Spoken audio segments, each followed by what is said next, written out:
So hello everyone, welcome to Scope Technology. So आज की class में हम ये जानेंगे कि पाइथन का में इनपुट फंक्शन किस तरीके से काम करेगा, साथ के साथ कॉन्कैटिनेशन वर्क करेंगे और ये भी बात करें हम किस तरीके से पाइथन में हमें कुछ प्रिंट करवाना है तो हम एक नए स्टाइल में कैसे प्रिंट करवा सकते हैं। सो क्लास स्टार्ट करते हैं। सो सपोज इनपुट फंक्शन क्या होता है। इनपुट फंक्शन होता है लाइक अगर मुझे कुछ यूज़र से कुछ नंबर चाहिए, कुछ वैल्यूज़ चाहिए, वहाँ पर हम यूज़ करते हैं इनपुट।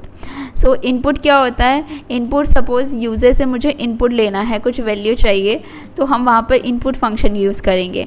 जो बाय डिफ़ॉल्ट इनपुट होता है वो लेता है स्ट्रिंग। अगर आपको इसको कन्वर्ट करना होगा इंटीजर में तो आपको लिखना होगा इंट। अगर आपको फ्लोट में चाहिए तो आपको आगे लिखना होगा फ्लोट। तो वन बाय वन हम इसको जानेंगे किस तरीके से करते हैं। सबसे पहले यहाँ पर लिखा मैंने name equal to input, enter the name. तो ये जो वर्ड है, ये जो कोडिंग है, ये मुझे क्या प्रोवाइड करेगा, ये बोलेगा कि यूज़र स्ट्रिंग नंबर डाले, कुछ स्ट्रिंग वैल्यू डाले, तो ये बाय डिफ़ॉल्ट स्ट्रिंग वैल्यू डालेगा। अब यहाँ पे मैं बोल रही हूँ किस तरीके से स्ट्रिंग वैल्यू डालेगा। अगर अब मुझे सपोज़ प्रिंट करवाना है कि कौन सा डेटा टाइप है, तो ये हमें प्रिंट करवाने के लिए हम यूज़ करते हैं टाइप फंक्शंस।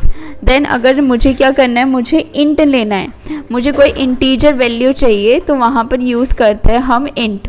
तो यहाँ पे मैंने लिखा int input enter the age. तो जब भी मैं यहाँ पर डालूंगी वैल्यू तो ये मुझे क्या प्रोवाइड करेगा, इंटीजर नंबर प्रोवाइड करेगा। अब अगर मुझे चेक करना है कि इंटीजर है तो ये मुझे क्या किससे पता चलेगा, ये पता चलेगा टाइप से। देन अगर मुझे फ्लोट वैल्यू प्रिंट करवानी है तो मुझे नीचे लिखना होगा float input the enter the salary. तो ये मुझे कैसे पता चलेगा, ये मुझे पता चलेगा फ्लोट से। तो आगे मुझे लिखना होगा float input enter the salary. जैसे मैं इसको प्रिंट करवाऊंगी तो यहाँ पे वो मुझे बोल रहा है कि अपना नेम प्रोवाइड करने को। यहाँ पे मैंने नेम दिया जॉन। देन एज मैंने डाला, यहाँ पर 23। देन सैलरी मैंने डाली 20। देन मैं एंटर किया तो यहाँ पर मुझे पता चला कि इंटीजर है, फ्लोट है एंड स्ट्रिंग है। तो इस तरीके से मैं यूज़र से इनपुट फंक्शन ले सकती हूँ। देन बात करते हैं कॉन्कैटिनेशन की।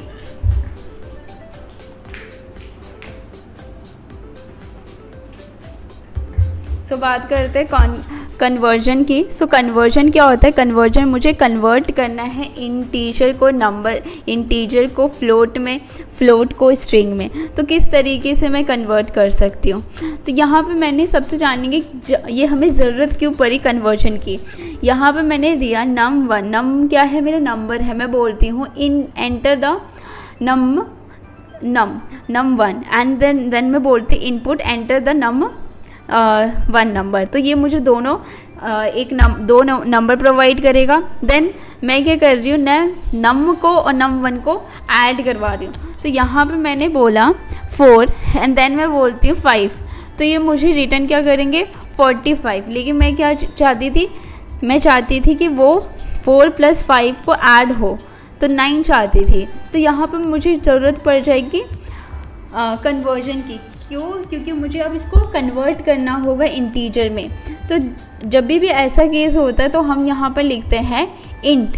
यहाँ पर वो क्या प्रोवाइड करेगा, वो कन्वर्ट कर देगा ए को इंट में। यहाँ पे मैंने दिया 3 एंड पहले इसका डेटा टाइप स्ट्रिंग था, लेकिन जैसे ही मैंने उसे कन्वर्ट कर दिया इंटीजर में तो उसका डेटा टाइप क्या हो गया, इंटीजर हो गया। देन बात करते हैं कि अगर मुझे कन्वर्ट करना होगा फ्लोट में तो किस तरीके से हम फ्लोट में कर सकते हैं। तो यहाँ पे मैंने लिखा इंट एंटर द नंबर। तो ये मुझे इंटीजर वैल्यू प्रोवाइड करेगा। अगर मुझे फ्लोट में कन्वर्ट करना है तो ये यहाँ पे मुझे लिखना होगा फ्लोट ए। तो जैसे मैं इसको रन करती हूँ तो यहाँ पर फर्स्टली तो वो मुझे इंटीजर वैल्यू देगा, देन वो कन्वर्ट कर देगा फ्लोट में। तो इस तरीके से हम कन्वर्जन कर सकते हैं। देन बात करते हैं कॉन्कैटिनेशन की। सो कॉन्कैटिनेशन क्या होता है? कॉन्कैटिनेशन हमारा दो नंबर को ज्वाइन करवाता है। तो यहाँ पर मैंने लिखा A = 1 B = 3, देन मैंने बोला A + B, तो जैसे मैं रिटर्न करवाऊँगी तो ये मुझे 4 रिटर्न करेगा। अगर मुझे कुछ एक मैंने इंटीजर दिया, दूसरा नंबर फ्लोट दिया, अगर मैं इनका कॉन्कैटिनेशन करवाती हूँ तो ये मुझे 4.3 देगा, ये कन्वर्ट कर देगा इंट को फ्लोट में। तो ये होता है मेरा कॉन्कैटिनेशन। सपोज़ यहाँ पे मैंने स्ट्रिंग वैल्यू लिया, देन यहाँ पे मैं नंबर डालती हूँ, तो यहाँ पर वो एरर दे देगा। कभी भी कॉन्कैटिनेशन स्ट्रिंग और नंबर्स का नहीं होता। अगर मुझे 2 स्ट्रिंग में देती हूँ और दोनों को ऐड करवाती हूँ तो यहाँ पर वो कॉन्कैटिनेशन प्रोवाइड कर देगा। अगर मुझे स्पेस देना है तो वहाँ पर भी वो कॉन्कैटिनेशन कर देगा। अब यहाँ मैंने ट्रू लिखा, देन 1 डाला, मैं इसको ऐड करवाती हूँ तो ये ट्रू की वैल्यू 1 + 1 ऐड करके देगा 2। सिमिलर फॉर द फॉल्स की वैल्यू 0 थी और 0 + 7 और कॉन्कैटिनेशन प्रोवाइड किया 0 + 7, तो इसने मुझे 7 प्रोवाइड कर दिया। देन बात करते हैं फॉर्मेटिंग की। हम डिफरेंट तरीके से फॉर्मेट से हम प्रिंट करवा सकते हैं।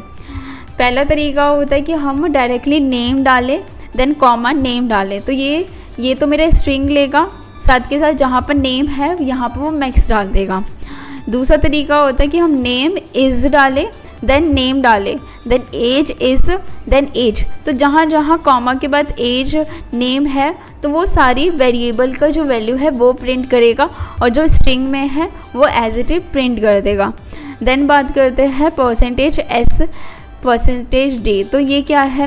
मैंने बोला name is equal to %s, age is equal to %d। तो यहाँ पे मैं क्या कर रही हूँ? यहाँ पे मैं परसेंटेज के थ्रू एक प्रिंट करवा रही हूँ कि किस तरीके से हम प्रिंट करवा सकते हैं। देन होता है हमारा फॉर्मेटिंग, कि मैंने यहाँ पर सेमीकोलन लगाया, सेमीकोलन के बाद डॉट फॉर्मेट डालूँ और यहाँ पर एज नेम सैलरी डालूँ, तो वो ये मुझे इस तरीके से प्रोवाइड करेगा। सो इस तरीके से हम डेटा टाइप्स कुछ भी हम प्रिंट करवा सकते हैं। सो आज की क्लास के लिए इतना ही काफ़ी है। आई होप आपको क्लासेस अच्छी लगी होगी। अगर आपके कुछ भी डाउट्स है, कुछ भी क्वेश्चंस है, आप दिए गए नंबर पे हमें कांटेक्ट कर सकते हैं। अगर आपको कोर्स हमारा ज्वाइन करना है तो दिए गए नंबर से हमें कांटेक्ट कर सकते हैं। So thank you for the watching this video.